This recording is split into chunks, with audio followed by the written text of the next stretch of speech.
और हमारे साथ मेहमान भी दो लगातार बने हुए हैं। सुरेंद्र जी भी हैं और एक मेहमान भी हमारे साथ जुड़े हुए हैं, उनका भी रुख करेंगे। लेकिन आरसी कपूर जी हमारे साथ है, एस्ट्रोनॉट है। आरसी कपूर साहब, सबसे पहले तो मैं प्रतिक्रिया जानना चाहती हूँ सर, जो आज लैंडर विक्रम और प्रोपल्शन मॉड्यूल अलग हुए हैं एक दूसरे से, उस पर आपकी प्रतिक्रिया, और चांद के कितने करीब पहुंच चुका है चंद्रयान-3?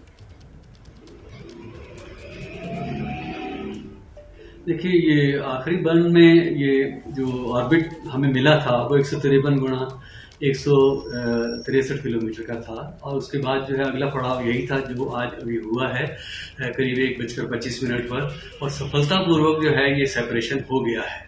लेकिन इसका मतलब ये नहीं है कि अभी एक पड़ाव जैसे खत्म हो गया हो, क्योंकि अब अगले पड़ाव के लिए जो है इंतजार है कि जब एक तो इनके बीच की दूरी धीरे धीरे बढ़ती जा रही है, क्योंकि सेपरेशन के समय जो है लैंडर को एक थोड़ी गति स्प्रिंग एक्शन से मिली थी, वो करीब 1 मीटर प्रति सेकंड होनी चाहिए, जैसे कि इसरो की प्लानिंग के अंदर था।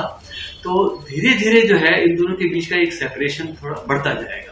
तो 1-2 फेरों या 2-3 फेरों के बाद जो है इनकी दोनों की कक्षा, यानी कि प्रोपल्शन मॉड्यूल और लैंडर की कक्षा जो है वो पूरी तरह से जो है डिटरमिन हो जाएगी।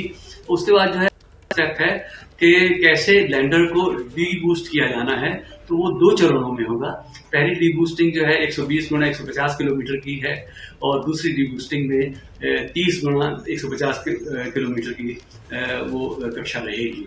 इसके बाद जो है लैंडर को कुछ समय बिताना है अपनी कक्षा में, और फिर सिस्टम्स का पूरा एक तरह से चेकअप है, कैलिब्रेशन है, ट्रेजेक्ट्री का रिफाइनमेंट है, क्योंकि इस समय जो है ट्रेजेक्ट्री है अब तक शुरू से लेकर आखिर तक जो है कैलकुलेटेड थी। तो अब जो है उसके अंदर क्या महीन बदलाव करने की जरूरत है, वो सब जो है बिल्कुल वो तमाम चीजें मॉनिटर भी हो रही है। और देखिए ये 3 तस्वीर भी आपको दिखा रहे हैं किस तरीके से ऐतिहासिक यात्रा पर चंद्रयान-3 चल रहा है। 14 जुलाई को लॉन्चिंग हुई, और उसके बाद जो दूसरी तस्वीर हम आपको दिखा रहे हैं वो 5 अगस्त की है, जब चंद्रमा की कक्षा में प्रवेश किया चंद्रयान-3 ने। और तीसरी तस्वीर आज की है 1:15 17 अगस्त, जब प्रोपल्शन जो मॉड्यूल है वो अलग हुआ है लैंडर से, और यहां से अब यात्रा जो है वो आगे बढ़ रही है। कल से डीबूस्टिंग का दौर शुरू होगा, और ये 3 तस्वीरें हैं जो बता रही हैं कि चंदा मामा दूर के नहीं है, इतिहास बनने जा रहा है। और इंतजार है 23 अगस्त का, जब शाम को 5:30 बजे के आसपास चंद्रयान-3 की चंद्रमा पर सॉफ्ट लैंडिंग होगी। और देखिए इसी के साथ ही काउंटडाउन भी शुरू हो चुका है, चांद की सतह पर पहुंचने का ये काउंटडाउन शुरू हो चुका है। सुरेंद्र पाल जी, सर आपका रुख मैं कर रही हूं। लैंडर विक्रम में सवाल ये भी कि सर जो और भी टेक्निकलिटीज हैं वो जरा बताइए, जो पेलोड्स हैं उनकी संख्या कितनी है, उनका कितना अहम रोल होगा, और वो किस तरीके से इसरो के कंट्रोल रूम को वहां से जानकारी भेजेंगे। सर सुरेंद्र पाल जी, देखिए क्या है कि हमारे जो 4 एक्सपेरिमेंट हैं लैंडर पर, और 2 हैं और उस पर विज्ञान पर, जैसे मुझे ध्यान है प्रज्ञान पर जो मतलब रोवर है, और एक एक्सपेरिमेंट है आपके इस पर प्रोपल्शन मॉड्यूल पर। तो इस तरह से टोटल मिलाकर हमारे पास 6-7 एक्सपेरिमेंट हैं। तो जो भी एक्सपेरिमेंट होंगे, और एक मैं और बताना चाहता हूँ कि नासा का रिट्रो रिफ्लेक्टर भी है, लेजर रिट्रो रिफ्लेक्टर, जो लैंडर पर लगा हुआ है।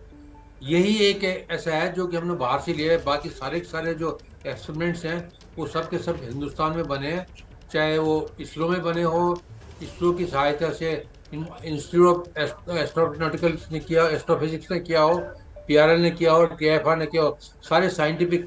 तो इनसे हमें चांद के बारे में काफ़ी कुछ पता चलेगा। जैसे चांद के पास का सरफेस है तो सरफेस के बारे में पता चलेगा, चांद के ऊपर उनके मून क्वैक्स होते हैं उनके बारे में पता चलेगा, कोई एस्ट्रॉयड उसको हिट करता है तो लो लेवल के वाइब्रेशंस आएंगे, उनके बारे में पता चलेगा।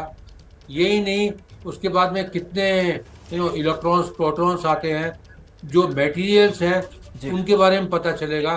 तो कई एक्सपेरिमेंट्स ऐसे हैं, और मैंने आपको प्रोपल्शन का तो पहले बता दिया। प्रोपल्शन मॉड्यूल का जो है मेरी राय में वो भी बहुत महत्वपूर्ण एक्सपेरिमेंट है।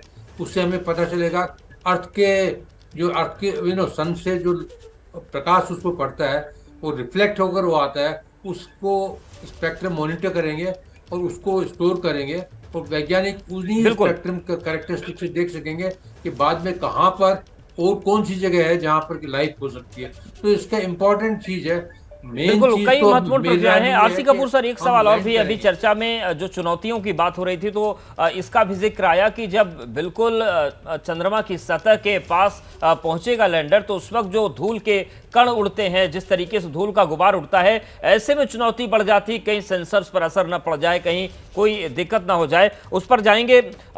यही सवाल श्रीनिवास आपके पास लेकर आ रहे हैं कि ये जो धूल के कणों वाली चुनौती आती है, ये कितनी मुश्किल होती है निपटने में उस दौरान, क्योंकि अगर सेंसर को नुकसान पहुंचता है तो 2.1 किलोमीटर का जो झटका लगा था पिछली बार, उसका डर बना रहता होगा। देखिए अवधेश, सबसे पहले मैं इस सवाल के जवाब देने से पहले मैं आपको इसरो का एक और ट्वीट आ गया है जी। उन्होंने अब प्रपोल्सन मॉड्यूल के लिए आगे का टास्क तय कर दिया है।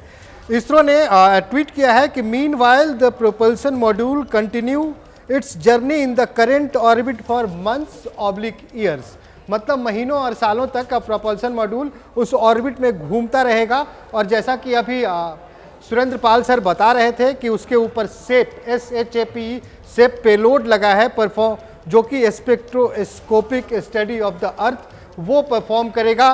तो ये अभी इसरो का एक नया ट्वीट आया है। अब आपके सवाल पे आता हूँ। आप देख सकते हैं कि जब भी कोई इस तरह का एयरक्राफ्ट, आप एयरक्राफ्ट मान लीजिए, कोई हेलीकॉप्टर मान लीजिए, तो एक धूल का गुबार होता है।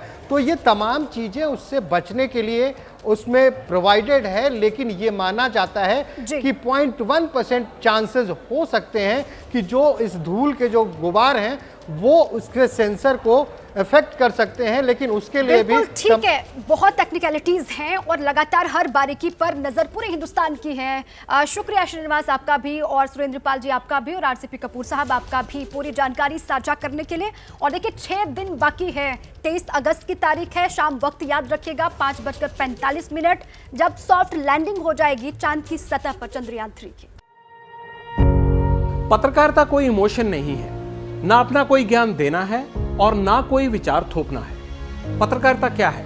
पत्रकारिता का मतलब है सही जानकारी इकट्ठा करना और तथ्य बताना। पत्रकारिता आज जितने महत्वपूर्ण दौर में है, शायद पहले नहीं थी। इस दौर से निकलने के लिए सिर्फ सच दिखाने की जरूरत है, वो सच जो आपके हित को आगे रखे। इसलिए अब रात 9 बजे प्राइम टाइम नहीं होगा, ये आपका टाइम है। जगविंदर पटियाल के साथ देखिए पब्लिक इंटरेस्ट, सोमवार से शुक्रवार रात 9 बजे सिर्फ ABP न्यूज पर। ABP न्यूज आपको रखे आगे।